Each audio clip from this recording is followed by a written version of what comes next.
जय हिंद दोस्तों, कैसे हैं आप सभी। हम लोग फाइनेंशियल अकाउंटिंग में आज चैप्टर इंस्टॉलमेंट पेमेंट सिस्टम को वन शॉट रिवीजन के तौर पर करने वाले हैं, जहां पर हम लोग इंस्टॉलमेंट पेमेंट सिस्टम को समझेंगे, हायर परचेस सिस्टम से वो किस प्रकार अलग है उसको समझेंगे, और उससे रिलेटेड एक प्रैक्टिकल प्रॉब्लम भी करेंगे, जर्नल एंट्रीज भी देखेंगे और अकाउंट्स भी मेंटेन करेंगे।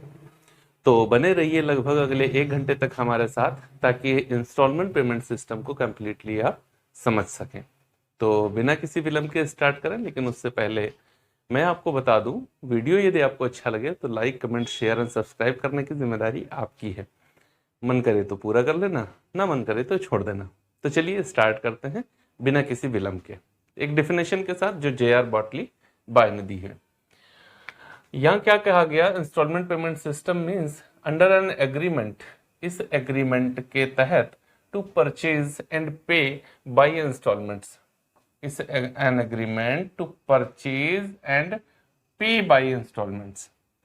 ये एक ऐसा एग्रीमेंट है जिसमें एसेट्स को परचेज किया जाता है, जिसमें एसेट्स को क्या क्या किया जाता है, परचेज किया जाता है। और पेमेंट कैसे किया जाता है, तो पेमेंट बाय इंस्टॉलमेंट्स होता है। तो इसमें क्या नया आया, ये तो बात बिल्कुल हायर परचेज सिस्टम जैसी हो गई। वहां पर भी तो यही कहा गया कि एसेट्स को परचेज कर लिया जाता है और जो पेमेंट है वो धीरे धीरे इंस्टॉलमेंट्स में देते रहते हैं। रुको, थोड़ा आगे समझते हैं। The goods become the property of the purchaser immediately. ये चेंज आ गया। यहां क्या होता है, the goods become the property of the purchasers immediately, अर्थात जैसे ही एग्रीमेंट होता है परचेजर और बायर के बीच, तुरंत एग्रीमेंट होते ही वो एसेट्स किसकी प्रॉपर्टी, वो गुड्स किसकी प्रॉपर्टी बन जाती है, परचेजर की प्रॉपर्टी बन जाती है तुरंत। और फिर उस प्रॉपर्टी का वो पेमेंट धीरे धीरे इंस्टॉलमेंट्स में करता रहता है। जबकि हायर परचेज सिस्टम में क्या होता है, लास्ट इंस्टॉलमेंट जब पे करी जाती है देन वो उसकी प्रॉपर्टी बनता है। उससे पहले जितना पेमेंट किया उस पेमेंट को एसेट्स का हायर माना जाता है। ओके, तो ये डिफरेंस क्लियर हो रहा है। When receive the delivery of the same, जैसे ही परचेजर एसेट्स की डिलीवरी को एक्सेप्ट करता है, डिलीवरी लेता है, उसी समय, उसी समय, डिलीवरी के समय ही ये उसकी प्रॉपर्टी बन जाती है। ये कहते हैं J.R. बॉटली बाय। ओके, तो बात आपको शायद समझ में आ गई होगी कि इंस्टॉलमेंट पेमेंट सिस्टम क्या है। इसका नाम यही क्यों रखा गया, इंस्टॉलमेंट पेमेंट सिस्टम। एक ऐसा सिस्टम जो परचेजर्स को मोटिवेट करता है और ऐसे परचेजर्स को मोटिवेट करता है जिनके पास में फाइनेंशियल फंड्स का क्राइसिस है। अब वो पेमेंट कैसे कर पाएंगे, अगर मान लो 10 लाख रुपए की एसेट्स आती है तो उसको वो एक साथ खरीद नहीं सकते पेमेंट करके, तो इंस्टॉलमेंट में पेमेंट कर दीजिए आप। पर हायर परचेज सिस्टम भी यही करता है, इंस्टॉलमेंट पेमेंट सिस्टम भी यही करता है, लेकिन दोनों में डिफरेंस है। तो अब बात करते हैं डिफरेंस क्या है दोनों में। तो सबसे पहले बात करें, अगर हम लोग ओनरशिप ट्रांसफर की, तो हायर परचेज सिस्टम में लास्ट इंस्टॉलमेंट पे करने पर प्रॉपर्टी बनती है, वो एसेट्स प्रॉपर्टी बन जाती है परचेजर की। उससे पहले उसकी प्रॉपर्टी नहीं होती है, ये रेंट पर ली गई मानी जाती है। जबकि इंस्टॉलमेंट पेमेंट सिस्टम में, अभी मैंने कहा, जैसे ही डिलीवरी मिलती है, जैसे ही एग्रीमेंट होता है, तुरंत ही एसेट्स बायर की प्रॉपर्टी बन जाती है। एंड सेकंड स्टेप की बात करें, हायर परचेज सिस्टम एक हायर का एग्रीमेंट है, एक किराए का एग्रीमेंट है। जबकि इंस्टॉलमेंट पेमेंट सिस्टम एक सेल्स का एग्रीमेंट है। किसका, सेल्स का एग्रीमेंट है। हायर परचेज सिस्टम HPS में अगर बायर किसी भी इंस्टॉलमेंट का पेमेंट करने में डिफॉल्ट करता है, वो डिफॉल्टर हो जाता है, तो वेंडर एसेट्स को वापस ले लेगा। जबकि इंस्टॉलमेंट पेमेंट सिस्टम में एसेट्स को वापस नहीं लिया जा सकता, यहां पर आउटस्टैंडिंग बैलेंस के लिए केवल क्लेम किया जा सकता है। HPS में hire hire hire word use किया जाता है, hire purchaser, hire vendor, hire sales. जबकि IPS में इंस्टॉलमेंट पेमेंट सिस्टम में हायर वर्ड यूज नहीं किया जाता, क्योंकि ये सेल्स का एग्रीमेंट है, हायर का एग्रीमेंट ही नहीं है। नेक्स्ट स्टेप अगर हम लोग बात करें, एचपीएस में इंटरेस्ट सस्पेंस अकाउंट नहीं खोला जाता, जबकि आईपीएस में इंटरेस्ट सस्पेंस अकाउंट खोल दिया जाता है। मतलब इंटरेस्ट सस्पेंस अकाउंट का मतलब क्या है कि ओवरऑल इंटरेस्ट देख लिया जाता है कितना बनेगा, और उस ओवरऑल वैल्यू से मिला करके एक अकाउंट ओपन कर दिया जाता है शुरुआत में ही, और उस अकाउंट से धीरे धीरे इंटरेस्ट को डिडक्ट करते रहते हैं। तो ये डिफरेंस है एचपीएस और आईपीएस में। तो आईपीएस क्या है हम लोगों ने जाना, एचपीएस और आईपीएस में क्या डिफरेंस है ये जान लिया। तो अब हम लोग एक प्रैक्टिकल प्रॉब्लम करते हैं, और उस प्रैक्टिकल प्रॉब्लम के आधार पर कैसे कैलकुलेशन करी जाएगी इंटरेस्ट की, फिर उसमें कैसे एंट्रीज करी जाएंगी, कौन कौन से अकाउंट्स बनाए जाएंगे, वो सब कुछ हम लोग उस क्वेश्चन के आधार पर ही मिल करके साथ में समझेंगे उसको बहुत ही सरलतापूर्वक। तो चलिए, जो क्वेश्चन हम लोग करने वाले हैं वो आपकी स्क्रीन पर भी है, आप उसको देख सकते हैं, और उसका पीडीएफ आपको हमारे टेलीग्राम चैनल कॉमर्स विद वेद सिरा पर भी मिल जाएगा। क्वेश्चन के अंदर इंफॉर्मेशन कुछ ऐसी दी गई है, Gajendra limited purchased a motor car from Atlas limited on installment payment system on 1 April 2014. The cash price of which is rupees 4 lakh at the time of agreement. Purchaser paid 5% of the cash price of the motor car. Purchaser paid 40% and 40% of cash price on 31st March 2015 and 31st March 2016 respectively, and the balance amount on 31st March 2017. Seller charged interest 10% per year on unpaid amounts. Provision for depreciation was made at the rate of 20% on diminishing balance method. Prepare motor car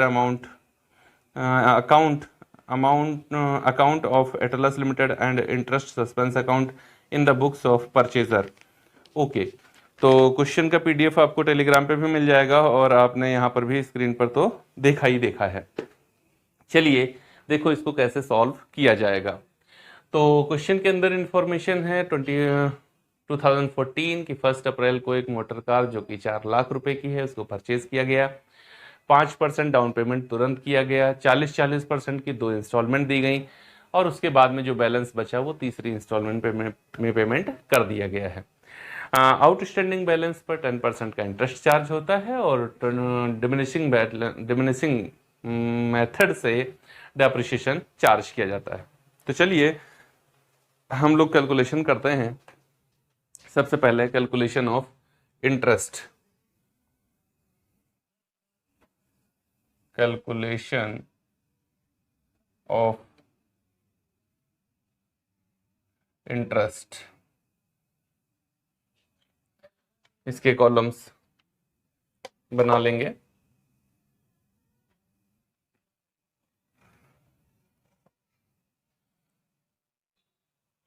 यहां पर पहला column होता है due date का, दूसरा रहेगा outstanding cash price का, तीसरा रहता है कैलकुलेशन का, और इधर लास्ट कॉलम हमारा एक, और यहां अगर आपने ये इसको समझ लिया तो फिर आगे से आपको बड़ी सरलता रहेगी क्वेश्चंस को सॉल्व करने में। कैलकुलेशन ही इसका मेन होता है, अगर कैलकुलेशन समझ में आ गया तो समझ लीजिए बाकी सारी चीजें आपको इजीली हो जाएंगी। तो इसका पहला कॉलम होता है ड्यू डेट का, दूसरा कॉलम होता है आउटस्टैंडिंग कैश प्राइस का, तीसरा होता है कैलकुलेशन का, ये कॉलम लास्ट इंस्टॉलमेंट का होता है, जिसमें ये CPI होती है, कैश प्राइस इंस्टॉलमेंट होती है, ये इधर इंटरेस्ट होता है, और ये टोटल इंस्टॉलमेंट होती है। तो हमारा क्वेश्चन है कि इसमें 4 लाख रुपए का कैश प्राइस है। कितना है? 4 लाख रुपए का कैश प्राइस है। कब? तो ये 1 अप्रैल 2014 को है। सेम डेट 5% पेमेंट हुआ, तो इसका 5% कितना होगा? 20,000। कितना बचेगा? 3,80,000। तो 4 लाख में से 20,000 का पेमेंट हो गया, तो कितना बचा? 3,80,000 रुपए। ये पूरे वर्ष ड्यू रहा इनके ऊपर। तो 3,80,000 रुपए पर पहला इंटरेस्ट जो कि 10% का है वो चार्ज कर लिया जाएगा, और ये कितना आ जाएगा? 38,000 रुपए आ जाएगा। अब देखो यहां पर कैश प्राइस थी 4 लाख, और उसी का पेमेंट किया गया 5%, 40%, 40% और बैलेंस। तो फिर इंटरेस्ट कहां है? इसका मतलब इंटरेस्ट अलग है। तो इंटरेस्ट कितना पे कर रहे हैं? 38,000 प्लस यहां पर फर्स्ट इंस्टॉलमेंट कितने की दी गई थी? वो दी गई थी 1,60,000 की। तो इसको ऐड कर दीजिए, कितना बन जाएगा ये पूरा? तो 1,98,000 रुपए। ओके, अब यहां आ जाओ लौट के, फिर से देखो 31 मार्च 2015 को कितना पेमेंट कर दिया? 40%। 40% किसका? 4 लाख का। तो 4 लाख का 40% कितना आएगा? 1,60,000। इसको माइनस करो तो ये कितना बचेगा? 8 से 6 जाएगा तो 2, और यहाँ 3 से 1 जाएगा तो 2। ये फिर पूरे वर्ष बाकी पड़ा रहा। तो इस बार 2,20,000 रुपए पर ब्याज लगेगा 10% की दर से, और ये आएगा 22,000 रुपए। इंस्टॉलमेंट फिर से 1,60,000 रुपए की है, क्योंकि 40-40 और बैलेंस की बात कही गई थी, और उसमें 22,000 रुपए का इंटरेस्ट है। तो ये बनेगा 1,82,000 रुपए, 182,000। फिर से 31 मार्च 2016 को पेमेंट किया गया 1,60,000। ये जो यहाँ पे हम लोग लिख के आए हैं, कितना बचेगा? 12 से 6 जाएगा 6, और 1 से 1 जाएगा कुछ नहीं, 60,000। तो 31 मार्च 2017 को यही ड्यू है। 60,000 रुपए पर इंटरेस्ट लगेगा, कितना? 10% की दर से। तो ये कितना आ जाएगा? 6,000 रुपए। यहां पर 6,000 रुपए का इंटरेस्ट हो गया, 60,000 रुपए कैश प्राइस हो गया, और 66,000 ये यहां पर टोटल इंस्टॉलमेंट बन जाएगी। तो देखो यहां पर इसको ऐड कर लो, ये कितना बनेगा? कैश प्राइस 20,000 रुपए यहां पर डाउन पेमेंट किया था हम लोगों ने, ये कोई इंस्टॉलमेंट नहीं है, ये डाउन पेमेंट है। टोटल करो 16-16-32, मतलब 3,20,000, 3,80,000 और 20,000, कितना हो गया? 4 लाख हो गया। यही तो कैश प्राइस था, यही कैश प्राइस था ना। इंटरेस्ट टोटल कितना दिया गया है? तो 6 2 8 8 16, 3 2 5 और 1 6, 66,000 का इंटरेस्ट दिया गया है। टोटल अमाउंट कितना पेमेंट किया गया है? तो 3 3 0 ऐसे ही ले लो, 8 2 10 6 16, 9 1 10 8 18 6 24, और 1 1 2 और 2 4, 4,46,000 रुपए। 20,000 का इंस्टॉलमेंट जो डाउन पेमेंट था वो दिया गया, तो कुल मिलाकर ये हो जाएगा हमारा 4,66,000, जिसमें 4 लाख रुपए कैश प्राइस है, 66,000 रुपए का टोटल इंटरेस्ट है, और टोटल वैल्यू मिला लें तो 4,66,000 रुपए, 4,66,000 का पेमेंट किया जा रहा है। उम्मीद है आपको कैलकुलेशन ऑफ इंटरेस्ट इजीली समझ में आ गया होगा। ओके, अब हम लोग देखते हैं calculation of depreciation. Calculation of dep. देखो 1 अप्रैल 2014 को असेट्स परचेज करी गई। ओके, तो यहां पर हम लोग कॉलम बना लेते हैं, डेट और कैश प्राइस और डेप्रिसिएशन।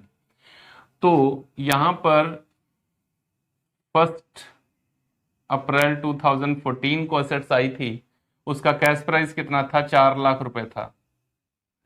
4 लाख पर 20% के रेट पर डेप्रिसिएशन लगा तो 80,000 रुपए का डेप्रिसिएशन लग गया। ओके, डेट हो गई है यहां पर 31 मार्च 2015, एंड होते होते ये डेप्रिसिएशन लग गया। तो अब असेट्स इस डेट में कितने की बची है? 3,20,000 रुपए की बची।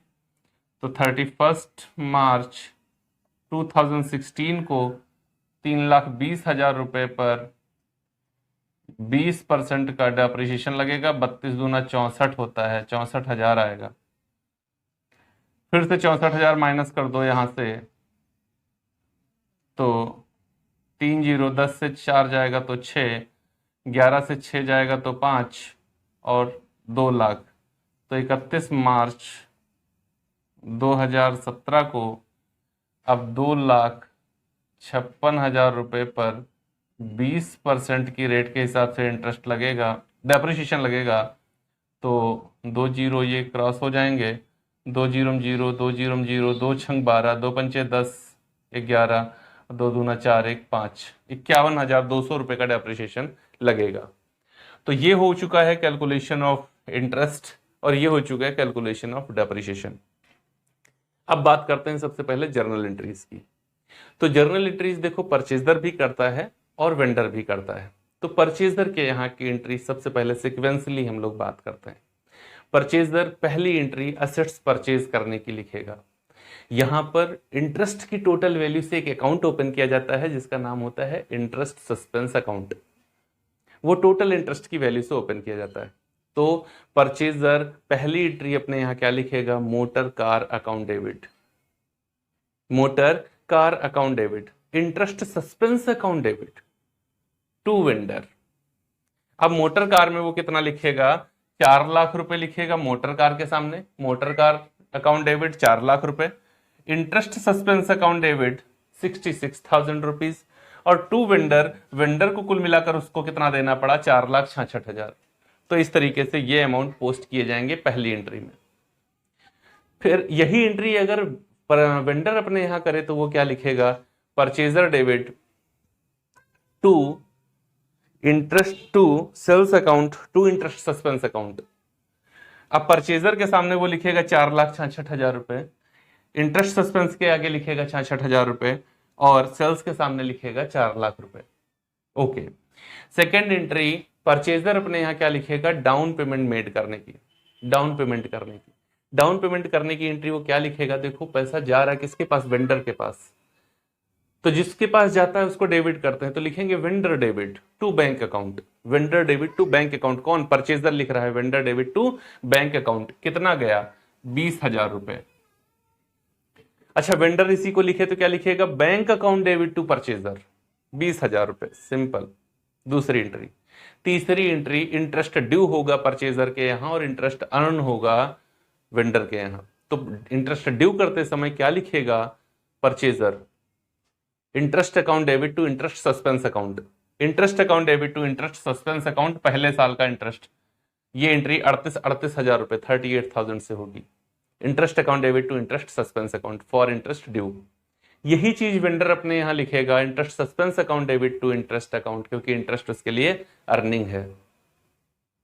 कितना? 38,000 रुपए। चौथी एंट्री इंस्टॉलमेंट पेमेंट करने की होगी और इंस्टॉलमेंट रिसीव करने की होगी। परचेजर पे करेगा, वेंडर रिसीव करेगा। परचेजर इंस्टॉलमेंट पे करने की एंट्री क्या लिखेगा अपने यहां? फिर से वही vendor debit to bank account. और ये इंस्टॉलमेंट क्या है? 1,98,000 रुपए की। वेंडर इसी को क्या लिखेगा अपने यहां? Bank account debit to purchaser amount same लिखेगा। इसके बाद एंट्री क्या होगी? डेप्रिसिएशन चार्ज करेगा। कौन? Purchaser. Depreciation account debit to assets ये लिखेगा। Depreciation account debit to assets 80,000। जो वेंडर होता है वो डेप्रिसिएशन नहीं लगाता। नेक्स्ट एंट्री परचेजर अपने यहां करेगा amount of interest and depreciation transfer to PL account. Entry पे दोनों ही खर्चे हैं, उसके लिए खर्चों के लिए पीएल डेबिट होता है, वो लिखेगा PL account debit to interest account to depreciation account. Interest के सामने 38,000, डेप्रिसिएशन के सामने 80,000, जोड़ दीजिए दोनों को एक में तो 1,18,000 रुपए पीएल के सामने डेबिट करेगा। सेम एंट्री वेंडर अपने यहाँ क्या करेगा, उसके लिए इंटरेस्ट अर्निंग है, वो लिखेगा interest account debit to PL account 38,000 रुपए, डेप्रिसिएशन उसके यहाँ है नहीं।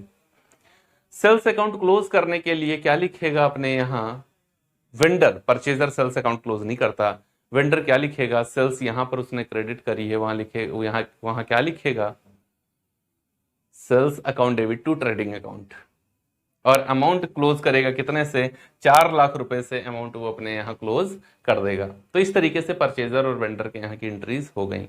हाँ, ध्यान रहे अगले वर्ष में एंट्रीज यही होंगी, केवल असेट्स परचेज करने की नहीं करी जाएगी। परचेजर के यहाँ असेट्स परचेज की एंट्री दोबारा नहीं होती, डाउन पेमेंट की एंट्री दोबारा नहीं होती। उसके यहाँ एंट्री कौन सी होती है, इंटरेस्ट ड्यू होता है, इंस्टॉलमेंट पेमेंट होता है, डेप्रिसिएशन चार्ज होता है और पीएल में ट्रांसफर होता है। 4 एंट्री पूरे समय में चलती हैं और शुरुआत की 2 एंट्री केवल पहले साल में। अगर वेंडर के यहाँ बात करें तो पहली, दूसरी और छठी एंट्री जो होती है, मतलब असेट सोल्ड करने की, डाउन पेमेंट प्राप्त करने की और सेल्स अकाउंट क्लोज करने की, ये एंट्री केवल पहले वर्ष। बाकी एंट्री जो होंगी उसके यहाँ इंटरेस्ट अर्न करने की, इंस्टॉलमेंट रिसीव करने की और पीएल में ट्रांसफर करने की, ये एंट्रीज लगातार होंगी। तो हम लोगों ने कैलकुलेशन कर लिया है, डेफिनेशन समझ लिया है। अब हम लोग देखेंगे अकाउंट्स कैसे मेंटेन करे जाएंगे जब हम लोग बात करेंगे परचेजर के यहाँ। वेंडर अकाउंट बनाएंगे सबसे पहले, तो वेंडर में उसने परचेजर ने असेट्स परचेज करी, सबसे पहले उसने क्या लिखा, assets account debit interest suspense account debit to vendor. Vendor credit में आया तो पोस्टिंग क्रेडिट करेंगे, क्या लिखेंगे, by assets by interest suspense. कब, अप्रैल 1 को, बाई मोटर कार और by interest suspense. Motor car कितने की थी, 4 लाख रुपए की मोटर कार थी और 66,000 का इंटरेस्ट था। ये यहां पर हो गया, मोटर कार में आ गया, पूरा एंट्री करी थी ना इसने, हाँ यही करी थी। डाउन पेमेंट किया था, एंट्री क्या करी, vendor debit to bank. Vendor debit हुआ तो आप डेबिट साइड में पोस्टिंग लिखेंगे, क्या लिखेंगे, टू बैंक अकाउंट। कितना, 20,000 रुपए का डाउन पेमेंट हुआ था। अकाउंट का नियम मैं एक बार बता देता हूं। सबसे पहले जर्नल एंट्री चेक करते हैं, रिलेटेड नेम एंट्री में आया या नहीं आया, जिस एंट्री में आया उसी की पोस्टिंग करते हैं, नहीं आया उसको छोड़ देते हैं। नंबर 2, अगर आया तो डेबिट आया या क्रेडिट आया। अगर डेबिट आता है तो डेबिट पोस्टिंग होती है, क्रेडिट आता है तो क्रेडिट पोस्टिंग होती है। नंबर 3, अगर क्रेडिट पोस्टिंग करी जाएगी तो नाम डेबिट वाला लिखा जाएगा और अगर डेबिट में पोस्टिंग करी गई तो नाम क्रेडिट वाला लिखा जाएगा। नंबर 4, अमाउंट डेबिट वाला ही उठाया जाएगा अगर डेबिट पोस्टिंग है, या फिर क्रेडिट पोस्टिंग है तो क्रेडिट वाला ही उठाया जाएगा। चलो, इतना हो गया है, 1 अप्रैल 2014 को इतना हो गया। ओके, इसके बाद में क्या हुआ, इंटरेस्ट लगा। कब, 31 मार्च 2015 को एंट्री क्या हुई, interest account debit to interest suspense. Vendor आया, नहीं आया। इंस्टॉलमेंट पेमेंट करी गई 1,98,000 रुपए की, क्या हुआ, वेंडर डेबिट टू बैंक, फिर आ गया वेंडर, तो डेबिट साइड पोस्टिंग होगी 2015 मार्च 31 टू बैंक अकाउंट 1,98,000 रुपए। ओके जी हाँ, पोस्टिंग हो गई। चलो इधर का टोटल कर लो, क्योंकि वर्ष पूरा हो चुका है, तो इधर का हो गया 4,66,000 रुपए। भाई यहां लेके आए, डिफरेंस निकाल दीजिए, तो 8 और 8 16 होता है। उसके बाद में 9 1 10 2 12, 12 और 4 16, 1 और 1 2 हो गया, तो 2,48,000 रुपए। बैलेंस कितना बचेगा, 2,48,000 जोड़ के फिर भी एक बार देख लेता हूँ। 8 8 16, 8 8 16 के 6, 9 1 10 2 12 4 12 4 16 के 6, 2 1 3 1 4 हो गया पूरा। उसके बाद तो ये हम लोग इसी सेम डेट में लिखेंगे टू बैलेंस बीडी। यहां आएंगे 2016 2015 अप्रैल 1 बाई बैलेंस बीडी 2,48,000 रुपए। बहुत इजी होता है, सिर्फ 1 साल का हो जाए फिर अकाउंट बहुत इजी हो जाता है। हमने लिख लिया by balance BD 2,48,000। Debit side में फिर से पेमेंट किया गया कब? 2016 मार्च 31 को फिर से टू बैंक अकाउंट, और किसी एंट्री में वेंडर आया ही नहीं। इस बार हमने पेमेंट कितना किया है? 1,82,000 रुपए। कितना? 1,82। फिर से यहां टोटल कर लिया 248, वही यहां लेके आए,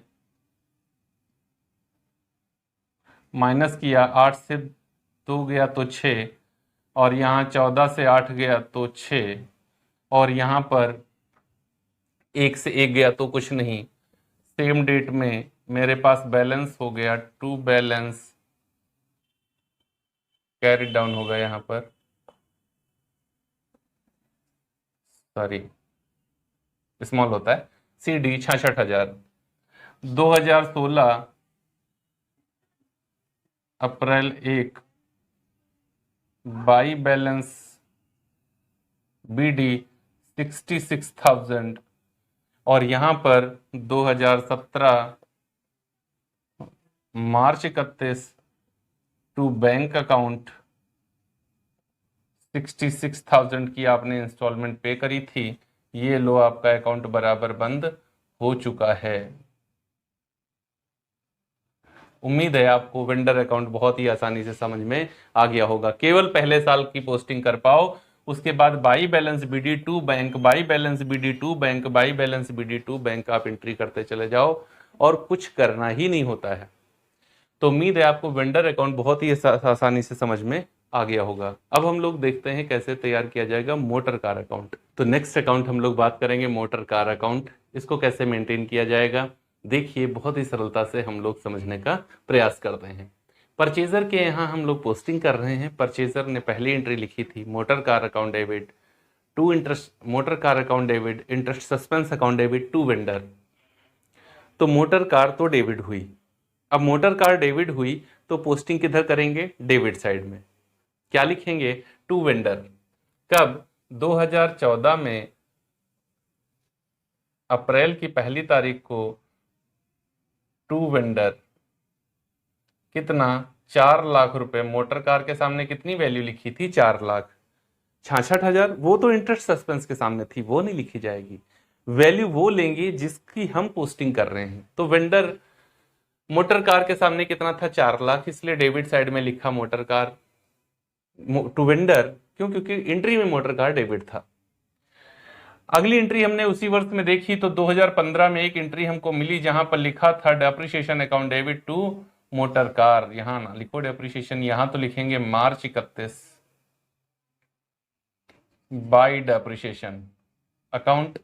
80,000 रुपए का डेप्रिसिएशन लगाया गया। बस अकाउंट हमारा पूरा हो गया पहले साल का। 4 लाख इधर हमने टोटल किया, यही 4 लाख हम यहां ले गए, बैलेंस निकाल दिया तो 3,20,000 रुपए का डिफरेंस आ गया। और इसको सेम डेट में हमने कहा ये हमारे पास बैलेंस बचा हुआ है। बैलेंस बचा होने का मतलब है 3 लाख। एक मशीन जो कि 4 लाख रुपए की थी उसको मैंने 1 वर्ष यूज किया, तो अब वो 3,20 की बची, 80,000 मैंने यूज कर लिया। तो 2015 की अप्रैल 1 को हमारे पास में वही मशीन, बैलेंस ब्रॉट डाउन कर रहा हूं मैं, तो 3,20,000 रुपए की है। 3/20 2016 एक वर्ष और यूज किया हमने, मार्च 31 आ गया, हमने फिर से डेप्रिसिएशन लगा दिया, और इस बार इसका दूना 64,000 रुपए डेप्रिसिएशन आया था। मैं कैलकुलेशन ऑलरेडी कर चुका हूं, मैंने फिर से इसका टोटल कर दिया। मैं यहां इसको ले आया, डिफरेंस निकाल दिया, तो 10 से 4 जाएगा तो 6, 12, 11 से 6 जाएगा तो 5, 2,56,000 रुपए। सेम डेट में मेरे पास बैलेंस बच गया बाई बैलेंस CD। वर्ष 2016 की अप्रैल 1 मैंने बैलेंस को ब्रेक डाउन कर लिया, कितना 256,000।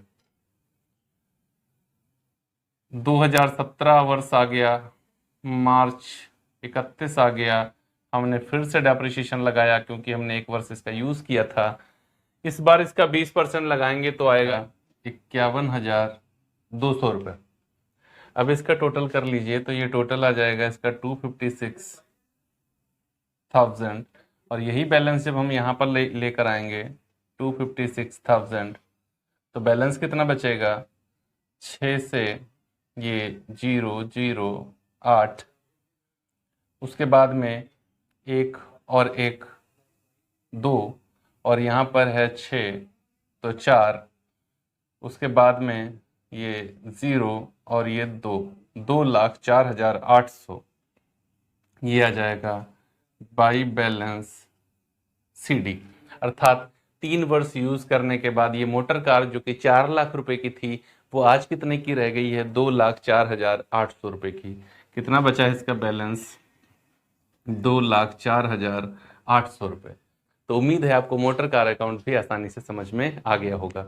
अब हम लोग चलते हैं और देखते हैं कैसे तैयार किया जाएगा इंटरेस्ट सस्पेंस अकाउंट। तो परचेजर की बुक में last account interest suspense account कैसे बनाया जाता है, देखो पहली एंट्री उसने क्या करी, assets account debit, interest suspense account debit to vendor. तो इंटरेस्ट सस्पेंस हुआ डेबिट, अब डेबिट है तो डेबिट पोस्टिंग करेंगे, क्या लिखेंगे, 2014 अप्रैल 1 टू वेंडर। कितना टोटल इंटरेस्ट कितना था, 66,000 रुपए का टोटल इंटरेस्ट था, वो लिख लिया। पहले वर्ष में फिर से ढूंढने निकलो तो पहली एंट्री असेट्स खरीदने की, दूसरी डाउन पेमेंट की, तीसरी इंटरेस्ट ड्यू की, जो कि थी interest account debit to interest suspense account. Entry में ये नाम मिला और क्रेडिट मिला, तो पोस्टिंग किधर करोगे, क्रेडिट साइड करोगे। कहाँ, 2015 मार्च 31 के क्रेडिट साइड में बाई इंटरेस्ट अकाउंट, और पहले साल का इंटरेस्ट था 38,000 रुपये। बस यहां पर हमने इसका टोटल किया, वही टोटल यहां पर लेकर आए और बैलेंस निकाल दिया, और 3/28 ये आएगा 28। सेम डेट में by balance CD 2015 April 1 to balance BD 28,000 रुपये। दूसरे वर्ष में एंट्री ढूंढने निकले तो पहली ही एंट्री है interest account debit to interest suspense account, credit में मिला तो क्रेडिट पोस्टिंग करेंगे। अमाउंट कितना है, नाम डेबिट वाला लिखेंगे, बाई इंटरेस्ट अमाउंट है 22,000 रुपये। टोटल किया 28,000, फिर से यहां ले आए, डिफरेंस आया 6,000 का। सेम डेट में बाई बैलेंस CD 2016 की अप्रैल 1 को टू बैलेंस BD 6,000, और 2017 की मार्च 31 को बाई इंटरेस्ट अकाउंट 6,000 रुपये।